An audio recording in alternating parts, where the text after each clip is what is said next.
Les dépositaires, un des maillons importants dans l'approche mise sur pied par Intra Health International. Ceci dans le cadre de la distribution de médicaments.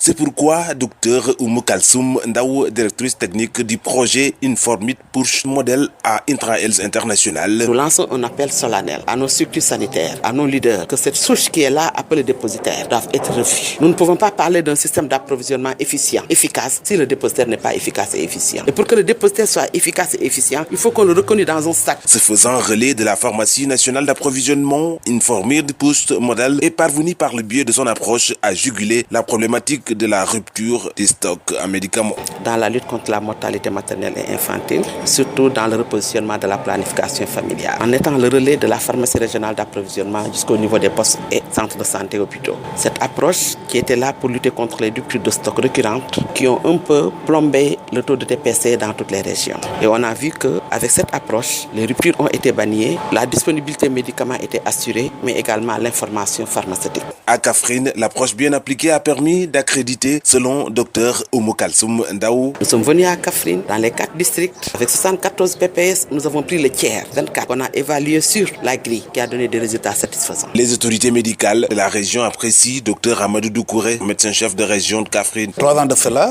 le TPC, ce qu'on appelle le taux de prévalence contraceptive au niveau de la région, était de 10%. La région actuellement a un taux de prévalence contraceptive de 14%. Donc ça veut dire qu'il y a une contribution forte de ce projet pour l'atteinte de cet indicateur. À la cérémonie d'accréditation de la région médicale de Kaffrine et district sanitaire, point de prestation de services, les responsables de Informit Push Model à Intra Health International ont offert 46 visiteurs pour la région médicale, 4 vidéoprojecteurs avec des extincteurs, des kits de pause et de retrait Jadel avec des téléphones portables pour les 24 dépositaires. Daouda Badiane, Kaffrine, RTS pour le chapeau et le main. Ñu ñu duppee dispositaires yi doon na ñoo xam ne bii dañuy liggéey bu am solo ci pexe mi nga xamante ne Intra Health International daf ko samp ci fànn wu jëm ci wàllu séddale garab yi li tax ba docteur Oumou Kalsoum Ndaw, directrice technique bu projet Informit Push Model ci Intra Health International jàpp ne di woote ñëpp pour ñu bàyyi xel dépositaire yi ñu xam ne bu dépositaire bi compétent wee système bi dina yomb ndax outil yi dina baax gestion bi dina baax expression besoin bi dina yomb ci PNA dina yomb ci partenaires yi ba Sénégal mën a lutter ci programme yu bëree